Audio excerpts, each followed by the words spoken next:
everyone. It's Mia with Do I Look Sick? And we are back here on a good Monday evening. And I have my guest co host Tayo with me, who's going to talk about selfish self care with us. I know a lot of our kids have started school again. We're probably nervous about sending them back to school or virtual, or it's all been a headache. So I truly feel like self care is something that we definitely need to incorporate now. So, Tayo, how have you been, first of all? I have been great. Been Good, great.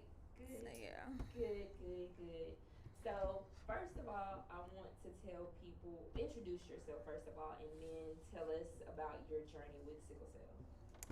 Okay, my name is Tayo and Tayo Togbo, and I have sickle cell beta thal, and basically started my self care journey. What I'm gonna say, like at the age of 14 or so. I'm gonna say just a small start, and I kind of build it up. As I got older, I kind of stopped doing things for myself. Like I was like, okay, I'm okay now. You're not okay, but I just stopped doing self care stuff after a while, and later on, look at you. Later on, I just kind of decided that I was gonna start again and just kind of focus on things that I was doing back when I was 14 Yeah. because I stopped. So, and those things were just like simple as breathing meditations and stuff like that. And so I was practicing those things at the age of 14, not realizing that I was actually doing things that were considered self care. Had no clue all the stuff that I was doing was considered self care. Until I got older and I was like, oh, it's a name for that? Yeah. I've been doing this since I was 14. This is a name for this? And so, I guess, do you want to just know about my journey with sickle cell in general or just my self care journey with sickle cell? Just. Start with just your general sickle cell Okay, journey. just my general sickle cell journey. Yeah. Of course, Having my beta thal, did you deal with a lot of things like blood transfusions and a lot of things that we typically see among people who live with SS? um, I think number one, I think that I had a lot of ER visits growing up, like constant. I did not do. I didn't have a lot of surgeries or anything like that. Okay. I don't want to embarrass my mom real quick, but she didn't take me to the doctor much. So Okay. this is I'm one of those. My mom was one of those bad parents. I tell people not, like, with camp and things like that. I'm like, I try to tell people, parents, not to be this way, but in a way, my mom wasn't the person that kept up with that stuff. She was busy. And I'm gonna say she was busy. I don't know. She just didn't. Yeah. So either way it go, um, I think the parents learn as we learn as well. my mom didn't know So, nothing about. yeah. My mom didn't, and especially it was a long time ago. So parents are just. I think they're just getting educated well. Yeah. Before, the education was not really there. We wasn't really talking. Sickle cell was something people just had, Yeah.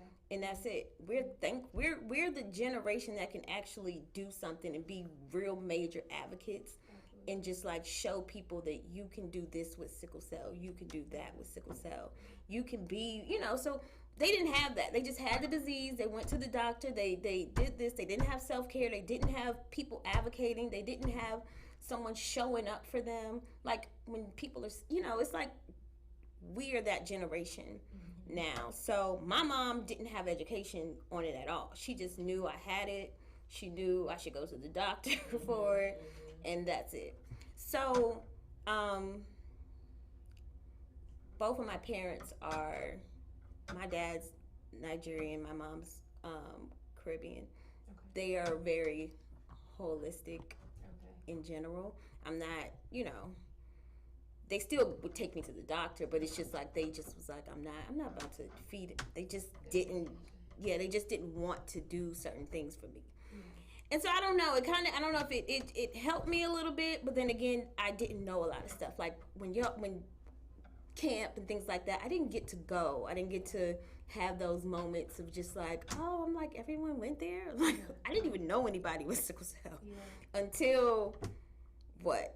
I was already an adult. Yeah, I hear that. I was an adult at that point. So it's like there's other people. There's other people in the world, because I used to lay in the hospital bed and I used to be like, do they, when they, you know, in children's, you should share a room. So when people come into the room and they're staying, I'm like, hey, do you got sickle cell? And she's like, no. I'm like, I thought everybody who came in here. I'm glad they have the floor now in children's where it's a sickle cell floor, so you know anyone who come on that floor has sickle cell. I think that helps. Yeah. I used to look for that. I used to try to like find those people. Where's my tribe? Yeah. I didn't have a tribe. Wow. So I guess wanting that tribe. So I guess after I got older, I was like, oh, so I kind of just started looking up stuff like, okay, there's a sickle cell foundation, so there's other people. Yeah. It was like trying to find some long lost family members. And so people was like, why are you? And so after I found the Sickle Cell Foundation of Georgia, I was like, okay, I'm gonna go to the race. And you know, first thing I did was go to the race. Then I was like, okay, I'm gonna join their support group because I want to meet other people, you know. And I was like, let me do this. Then I was like, camp. Yeah. I know I'm gonna find people at camp. Yeah. And so I was older at that point, so I was like, okay, I can help the kids, I can give back, and I can meet people and stuff like that. So it's like, okay, camp is it. Yeah. Went to camp, met, fell in love with the people, fell in love with everybody who I met who had sickle cell. I was like, my family. Right. I miss, where you guys been? It was like, where you been all my life? Where you been? Like, we had moments, we had like fire, you know, like just real moments. And I was like, oh my God, this is what I've been missing. I've been missing this part. And so, you know, I think I just kind of got real involved. I was like, okay, I'm never going to miss camp. I'm never going to miss another day of just this family and community and stuff like that. So I think I always tell people it's very important to have that. You don't have to hang around, you know, but you need that tribe. You need that community when it comes to having anything, because it's like it helps you. And it, like, I was able to like understand, okay, you do this when this comes from that. I learned so much stuff about sickle cell I didn't even know about myself from just being around people and just like asking questions, campfires and crying and just like moments, you know, real moments. And so I think those are so important. Like that's why I'm always like, community builds immunity. I'm so serious about it. People's like, why are you always volunteering? I said, because you know, it feels good to be around some people who know what you go through. If you are feeling low or sick or not feeling good and you just like not having a good day, someone will walk up to you and say, drink some water. Yeah. Something so simple, drink some water. I see you. It's like you have someone that sees you without even saying a word. Absolutely. Like I can go sit down. Absolutely. That's how it is. So so the community is amazing. But besides that, I love community, but I also know that I want, like, certain things I was hearing and listening to, I was like, oh, okay, people with sickle cell are not doing these things. I was like, why was I doing these things when I was younger and then they not? So I'm asking them, like, did you know anything about this? And they're like, no, and these are just self-care things that I was doing. Yeah. So I was like, do you know anything about, you know, I would probably ask a question. I was like, you know, you can just do this, give little alternatives for the way that they were feeling, how they were doing certain things. So maybe you should just write it down. And I'm listening, I'm like, that's not a thought. That's not an option for a lot of people. Yeah. They don't think about it. Yeah. So it's like, okay. I'm like, so how do I know this stuff? That's what I had to ask. I was like, how do I really know how did I learn how to manage? Yeah. And so I had to realize, okay, um, these were things that I was taught. Okay. And so, yeah, so these are things that I was taught. My mom worked, she was a nurse. So she was busy all the time, 12-hour shifts. Yeah. She can't stay with me. So she used to call me and she used to be like, Tayo. She used to sit on the phone and just like breathe from, I mean, she was like, unclench your face, relax your jaws. And she was on the phone just saying, relax your jaws, release your shoulders. Nice. Just wiggle your chest. And then she was like, relax your torso. And she was like, she did from the top to the bottom. Like a body scan. And so what happened is I got older and I realized that's body scan meditations. I was like, oh my God, these are things that people use. They're legit things that people use. And I was like, so when I wasn't on the phone with her, so when I get in the hospital and I found myself worked up, I stopped. Then I start breathing and breathing and breathing. And I'm like, okay, let me do my body scan. Yeah. And it helped me just to relax. So I was like, wait a minute. I'm gonna make sure I do this every time. Right. Is it something? It's something. It's something. What I realized with self-care, I realized I didn't. People think that I used it all throughout my personal life. No, Mm-hmm. I didn't. I only used it when I was in the hospital at one point. Yeah. I'm just growing to say I need to use these same tactics when I'm not in the hospital bed, when I'm not feeling good. When I am feeling good. Yeah. So I didn't do those things. So people be thinking like, oh, you just a self-care. No, I didn't. No. Right. I did not work out all the time. I didn't just, I wasn't eating and doing, I only did those things when I was in the moment of, when I was just in the moment. Yeah. Yeah. Yeah. And I think that's something that we do need to take note of. To do it, it takes practice for one, Mm-hmm. And consistency. I like how you mentioned how these things were things that you used to do when you was younger before you realized there was a name for it. When I was younger, I would journal all the time. I would write my mom's letters about just how I was feeling in that moment. And at some point, I stopped and was like, I felt maybe I got too old for it or something. But in recent years, I definitely find myself journaling more, painting more, Mm-hmm. Coloring more. I'm reverting back to those coping skills that I did when I was younger. It's interesting for you to bring that part up. So was your dad, is he like a wellness type person? Like what part did he play? You said he was Nigerian, so did he cook you like some enriching foods? I don't think he gonna say no. No, it wasn't. My dad wasn't really into it, but he also wasn't like he would bring food. So it would be certain foods and stuff like that. But he wasn't like into it like my mom. But he just also agreed with her as far as like, no, don't. He would, certain things I was prescribed and given. He was like, we're gonna do some, but we're not gonna do all. So they were always balancing how much they were gonna let me, fully. The medication. Yeah. I got it. And I think when we're younger is when our parents really need to learn the balance. I do think like we are given a ton of prescription stuff and just really unnatural ways to cope with stuff. Not to say that those things may not work for some people, but I think to a certain extent we're overloaded with that stuff. Yeah, and sometimes it can be overwhelming. Yeah. And so all you're doing is just like, that's all you know at that point. So it's kind of hard. So not to say, anyone who has it, it's like, do what works for you. Yeah. Do what works for you. And I don't want to say, make someone say, okay, don't take this and don't do that. Mm-hmm. Balance it out though, but that's that's just my opinion. Yeah. That's both of our Yeah.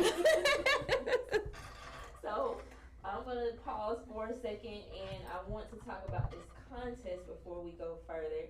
So we do have some goodies that Tayo has offered to give a prize for our contest. So in order to enter into the contest, you have to engage on our SCA 365 page, Sickle Cell Awareness 365. You can engage on Manifest TV page, or you can give us a call and tell us what you think about self-care or some of your self-care methods at 470-251-4647. That's 470-251-4647.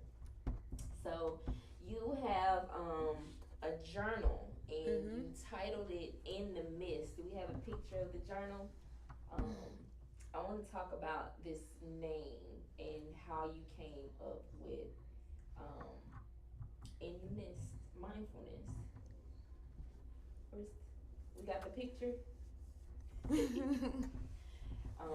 And I love the prompts. Well, this is the kit. The self-care kit. This is the care kit, which is also in the contest prize, but also this "In the Mist" journal. And I like how there we go, how you have the different prompts in the journal, and you talk about meditation and things like that. First, how did you come up with this name? I came up in the mist because people think that when you're in pain, you can't do anything for yourself or for your health in general. They're like, I'm in pain. I don't care. Just give me, what I need. You can do stuff for yourself in the middle of pain and chaos. I'm going to call it chaos because there's so much going on. Yeah. So when you're in the hospital, it's like you're waiting on this doctor and you didn't get your pain meds. You're waiting. The doctor just left. You're waiting on your results. Those things that you're like that's happening, it's all working you up. Yeah. If you don't relax or try to you can do some things. Something as simple as breathing. You could do something like I always say. I'm a writer, so I'm not writer. I'm not a professional writer. You're a writer. Yes, but I will when the doctor leave out. I'm writing in the midst, or I might just write a quick note. It's not going to be a whole page. It's going to be something real quick, just to jot down what just happened. Yeah. So I can remember either I'm on medication, so I can't really focus on that too much, but I need to write it down so I can know, okay, I need to go back to this and kind of indulge into what really just happened. Because sometimes you got to clear out your full thoughts on stuff. You don't really, it's so much going on that you really can't think. Yeah.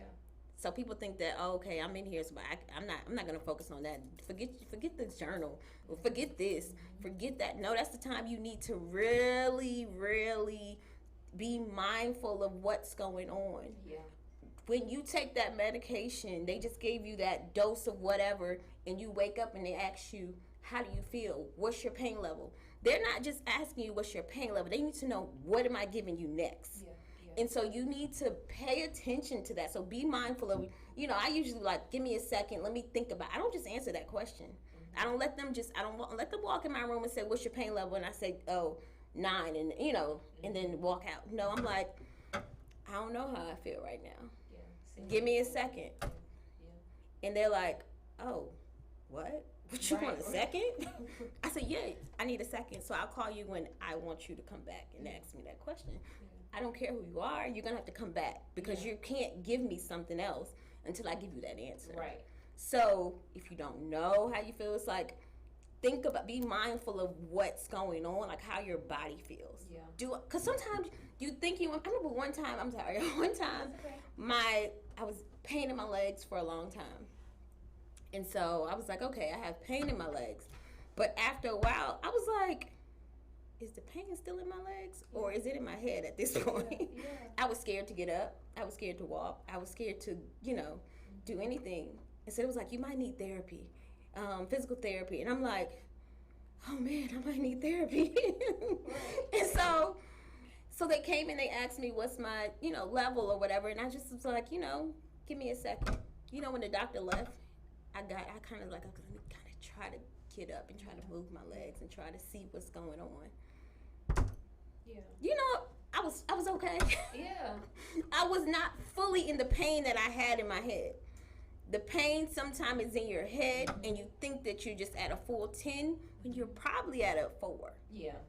And sometimes you psyching yourself up and you're worked up so much that you think that you would think. So in the midst, but mindful means thinking about those small things and just kind of jotting it down and just kind of, the prompts are basically there. The prompts are simple, not simple. It's like, my doctor left, I feel, it's like, my nurse said this to me, I didn't like it. So it's like, it's things that are really happening throughout your visit in real time, whether it's a hospital visit or it's just a regular doctor's appointment. Or even at home. Yeah, or even at home. It's like, I'm back home, and these are just some of the prompts I'll give you. I'm back home, I now feel, and it's just giving you how you feel in the midst of whatever chaos it is. Yeah, so it makes sense. And I do find myself even at home before I even go to the hospital or feel I need to. I'm like, okay, is it just really my legs? Is it just really my back? Or is it me tripping? And I call it knocking when the pain knocking. That's when I know it's real. You got to figure out because you have to come up with your own thing of how it really feels. You can't just say, well, I'm at a 1 right now. Let me go ahead and no. How do you really feel? Yeah. So, yeah. Yeah. Like I said, when the pain starts knocking, then I know it's for real. It's not in my head. So that makes complete sense. And outside of just being in pain or just, journaling helps with stress. And of course, we know stress is a trigger. So even just if it's something that was really stressful that happened. Yeah. Sometimes we get upset when doctors, your family. Your family sometimes, my family, I have a prompt in there that said my family members did not come and visit. I feel you're stressed. Yeah. So many things can happen to you, and you sometimes don't know what to write about. Yeah. Just write one sentence to just kind of get you going. Yeah.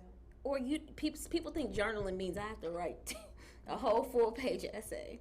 When it's not really the case. Yeah. So yeah. And I don't use it just in those moments either. Even if I've had like a really exciting day, or the gratitude, the gratefulness prompts that you have in there, just to kind of set the tone for your day. Yes. That's what you take out 5 minutes, not even 5 minutes. If you just make a list of 5 things that you're grateful for. Yes. That kind of sets the day. And that's still considered self-care. So. Yeah, I didn't want people to think that. Yeah, I'm glad you mentioned that because it's not all just the bad moments.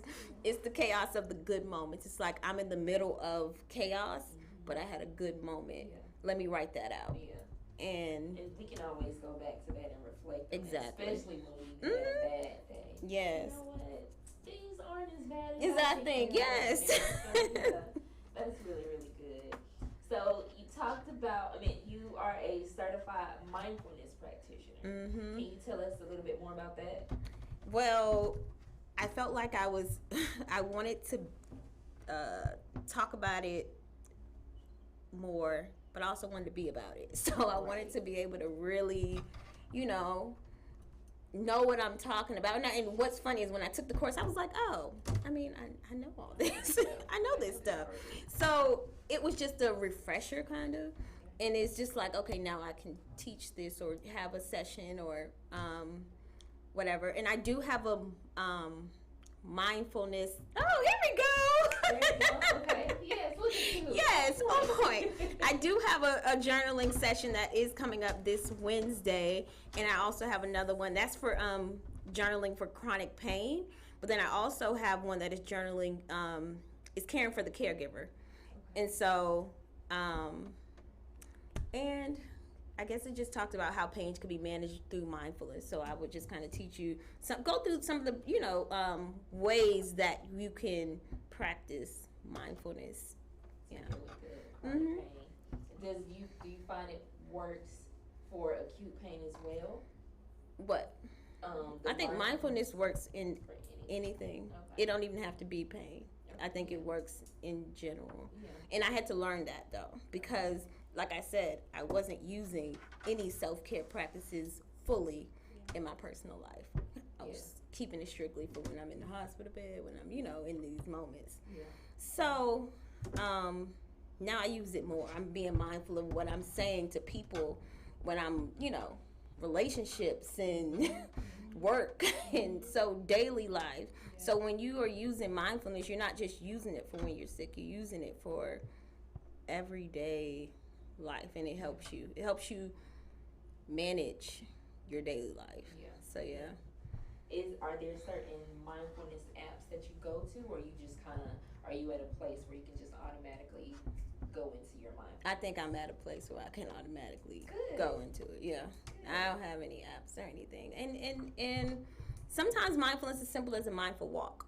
Yeah. People don't know that mindfulness is just being in tune, like being outside and say, I'm just going to walk, but I'm going to walk and I'm also going to pay attention to the trees that are blowing, the wind that is flowing, everything. So being mindful of literally everything as you take your walk. So I think people get mindfulness confused with meditation. Okay. And it's not really meditation, it's just being present, fully present in what's going on. Okay. So you just described what mindfulness is. So what would you say is meditation? Meditation is the same thing, but it's I think you can being mindful is understand more of awareness of more of a consciousness, like you're being present in both at both times. Right. But being mindful is an awareness of what's going on around you. Okay. Meditation is more so you're centering yourself. You want to be in that moment only. So you're not doing, so it's, but you can also do meditation different ways as well, but mindfulness is a little different. Yeah. But they in the same category. Yeah. Again, that number is 470-251-4647. We want to hear some of you guys' tips and techniques and what you do for self-care. One of the things that I do is I like to go in my backyard and just stand with my bare feet in the grass and listen to the birds, or just listen for the sounds, period. Like far off, there's a highway, or just people, you can hear cars, just driving, you hear dogs barking in the back. Sometimes I'll sit back there long enough to try to figure out or see if I could see which birds are making which sound. And that's just my way of just being in the nature and in the it's helpful. Yeah. So, have you found any specific places around Atlanta that you like to go to just kind of be in that moment? I don't think I have a specific place. I've always loved being outside, like any outdoor stuff, so simple things, but I do find myself getting back to that more.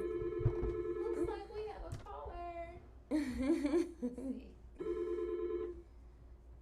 Thanks for calling in to Do I Look Sick? You're on the air. Hey, good evening. Hello, Dr. Hodge. What's up? Hey! Hey, how y'all doing? Y'all doing a great job, man. We appreciate you. Oh, thank you. Out there. Of course, you already know, Dr. Hodge. Yes. And I do have a question. Since you are in mindfulness, this would be more for the caregiver, or it could be for a significant other, or like a best friend. Like you could be going through it, like say if you're in a pain crisis, and then you might go in isolation mode, because I understand that's what you need. Most people in pain don't feel like being around somebody. But as you go through these techniques, and maybe even writing, how do you allow the ones that have been with you to be a part of that journey, so they don't feel isolated out of that situation or that healing.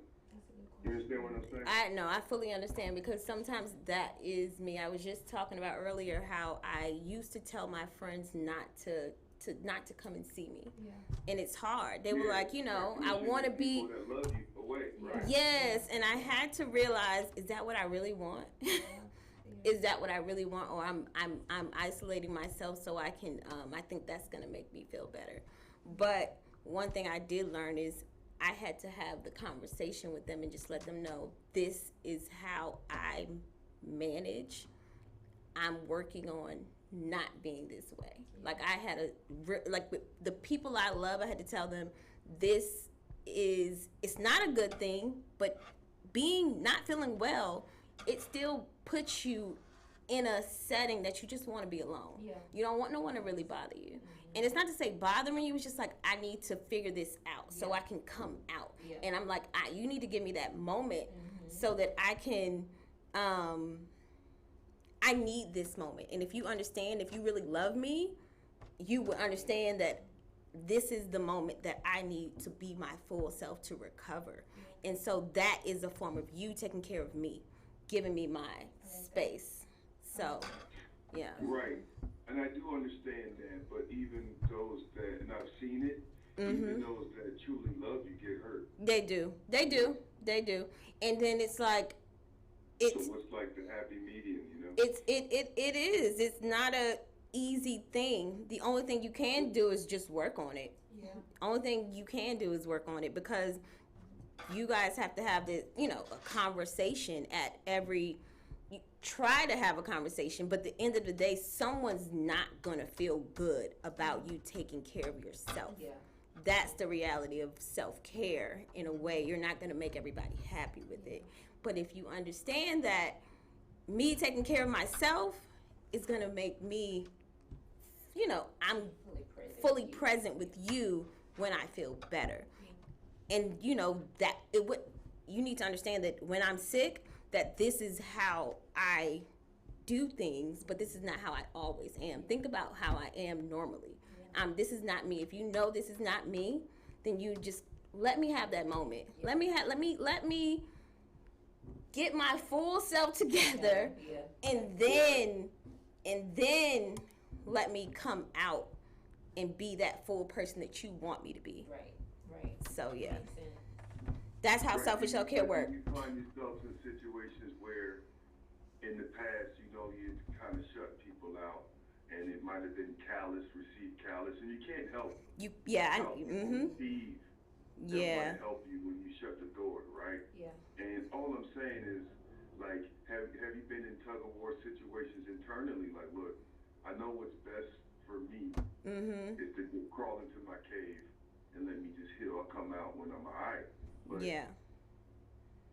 people can be so sensitive. Yeah. And they don't understand because they're not dealing with chronic pain. Right. They're not dealing with sickle cell, or don't really have an understanding of that kind of pain. They know pain like spraining an ankle, but they don't know how pain can really affect you mentally. So, and then when you do write, maybe there's a way to maybe write to your important caregivers or your day ones. So that is. You don't just come out of it and they don't know how you heal. You just come back, hey, what's up? You're like, man, a minute ago you told me just to leave the room. That is so true. How you want to be cool? Like, I love you. You just said like the worst things to me. Yeah. You was like, hey, what's up? Yes, it's like, and they think you think you crazy. Like, I just had a moment, but then those moments they don't understand it. Yeah, that is so true. Yeah. And it takes now they have to heal from the way that you treated them when you were in pain. And so it's like, it's a lot for us. For one, it's a lot for us to have to deal with what we're dealing with, but then we have to kind of not really center ourselves, but we have to phrase things and be mindful. That's when mindfulness kick in. Things to other people, and it can just be too much at times. It really can. So being mindful. I'm sorry.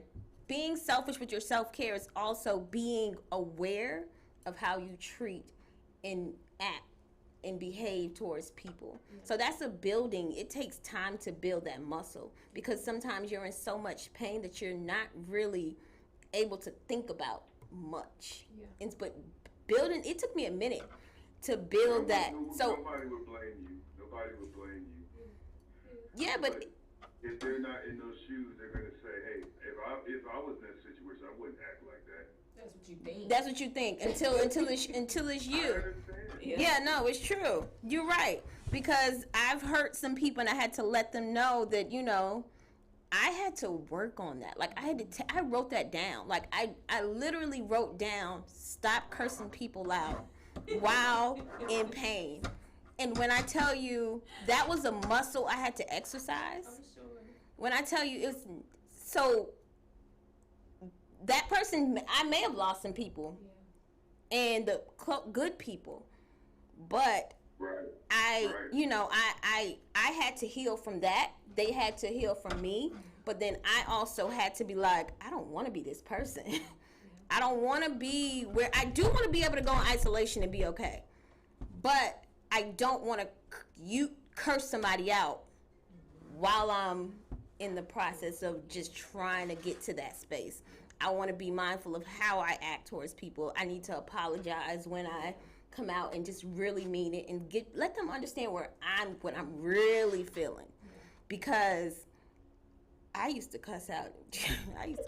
People think I'm sweet. No.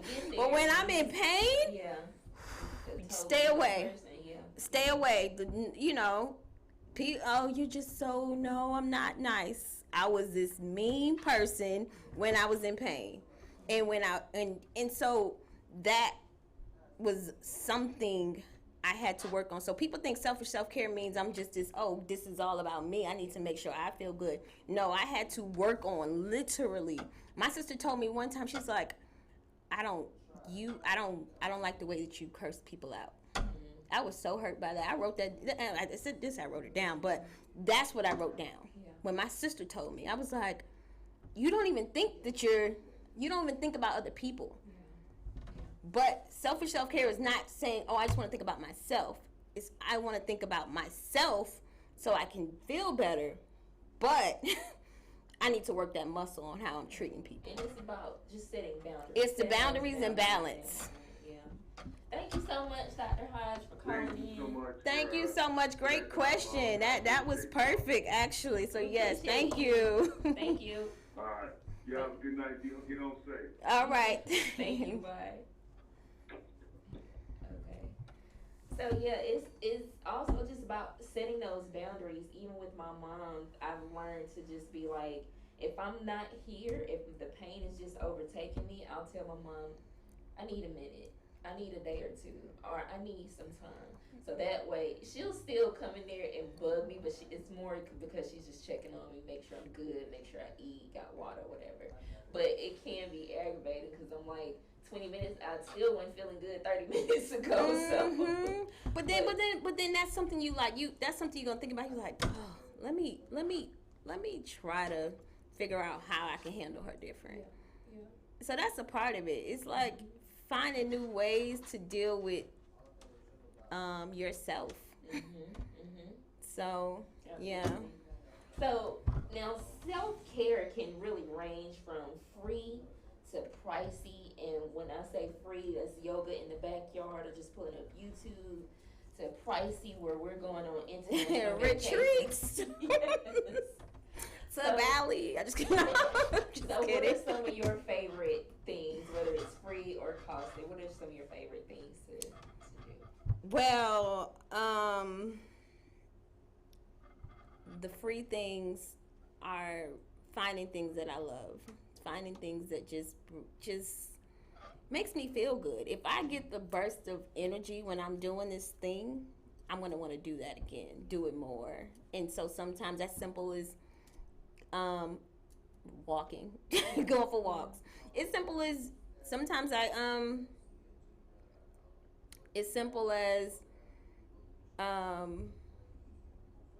just sitting alone outside or sitting. I'm a big outside person, so everything I'm saying is gonna be outside. You gotta find your thing. That brings you joy. Yes, that thing. It's not a set thing. It could be nature. Going on I walk up mountains. I go to the waterfall. I found, whatever it is. One time I drove to the to just watch the leaves. Okay. So these are just simple things. Those are free things. Yeah. The things that you might pay for is like going to get a spa day, and you don't have to be the mani-pedi or whatever. I don't know what men do as far as that mani-pedi. Oh, they do it too. They do grooms. Yeah. Okay, grooming and just we like pretty feet too. Just to go and put that out there.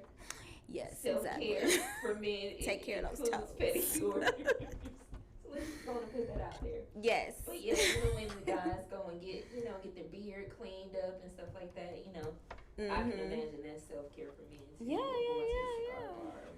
Yes, getting out. Just doing something simple. Just, I want to go eat. I'll take myself to lunch real quick. Yeah, but you, me too. yeah. Dress up and people like, who you? Myself. Right. I told my mom today, I said, Oh, with friends. I'm got this cute shirt so I can take myself on a date later, I'm just saying, it's take myself to dinner. Exactly. I did, I went to City Winery a couple of weeks ago to see one of my favorite groups called Tank and the Bangers.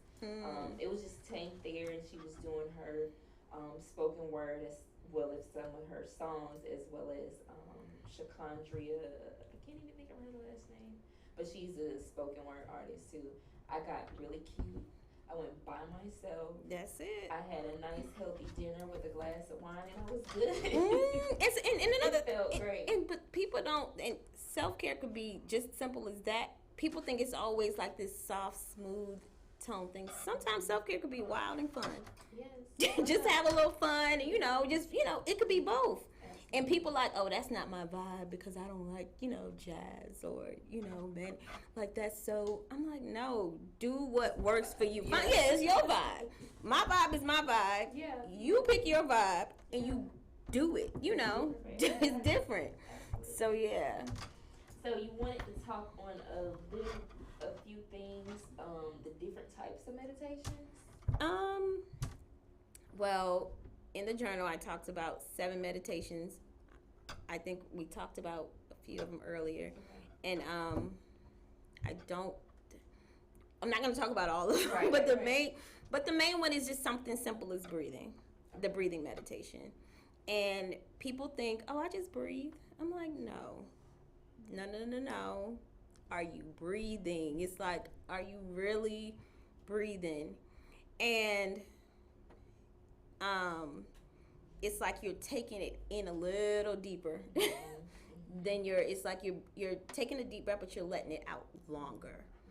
And so people don't realize sometimes you're holding your breath, especially when you're in pain. You're holding your breath 99.9% of the time, and that causes more pain because your whole body is tense. You're not really, loosening up. So you got to kind of, take a deep breath in. And like my favorite is the body scan. And so that's just being aware of how tense you are still. So you can do both of them at the same time. And people don't realize people think when you're in pain, yes, you're in pain, but you need to still move your unclench your jaws. Yeah. Do it more so. Yeah.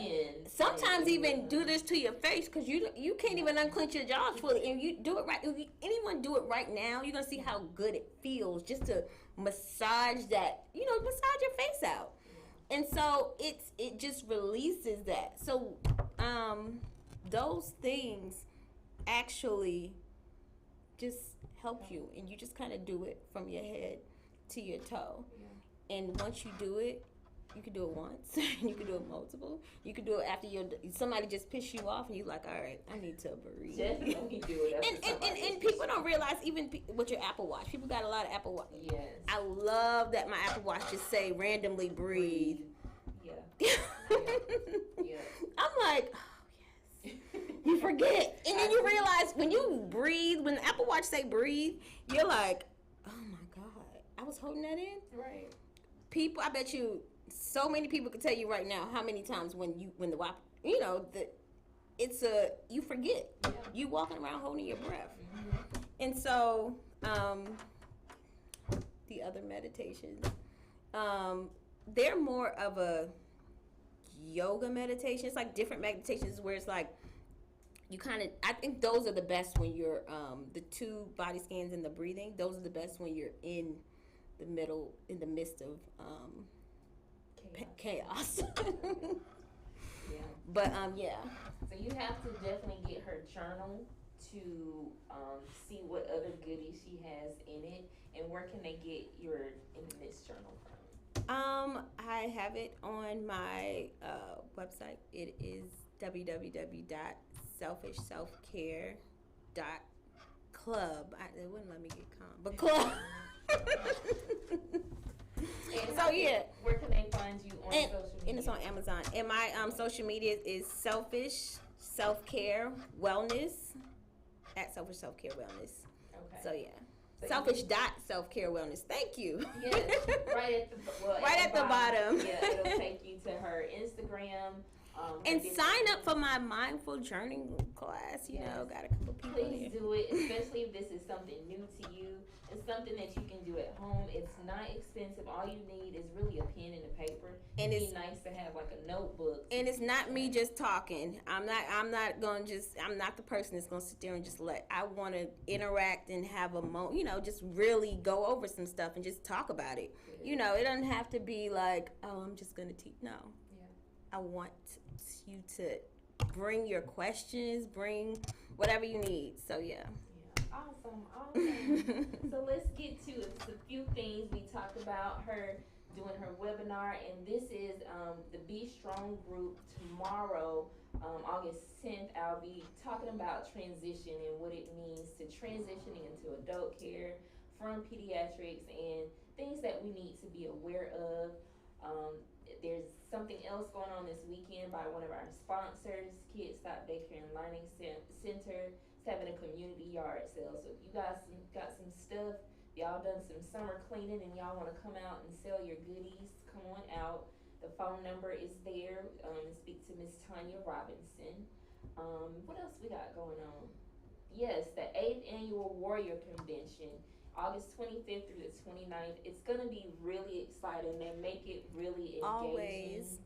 Yes, they even though it's virtual and we'd rather be in person, they are making it really fun and engaging. They're doing like a meet and greet virtual hub on that Wednesday. And then there's the young adult track, the trait track, kids track. I'm doing paint and chat again. Everybody loves the paint and chat. So, and painting for me is self-care. So I teach that when I do the paint and chat. So make sure you register. Anyone who needs a scholarship, please get in contact with me on Facebook, Sickle Cell Awareness 365, or Instagram, SCA 365. But please, they have the caregivers track. It's just amazing. So I want to thank one of our sponsors, Apex Museum, and Mr. Dan Moore. He is still open. There is a mask mandate and social distancing, so keep that in mind when you go. I encourage everyone to go and experience this African American museum, and Mr. Moore is just the best. And we also have Black Professional Network to thank. So thank you so much, Tayo, for coming out and explaining what selfish self-care is, giving people just a tidbit on what they can do to kind of incorporate some of these self-care activities. So that was awesome. Thank you. You want to leave us with anything? I'm going to leave you with be selfish, be mindful, be disciplined about your health, and fully be aware of how you act, think, and treat other people while you're doing it. So that's selfish self-care. That's good. Awesome. Thank you so much. And I thank y'all for tuning in. I'll get in contact Thank with you. the winner within 24 hours. So I'll see y'all in a couple of weeks.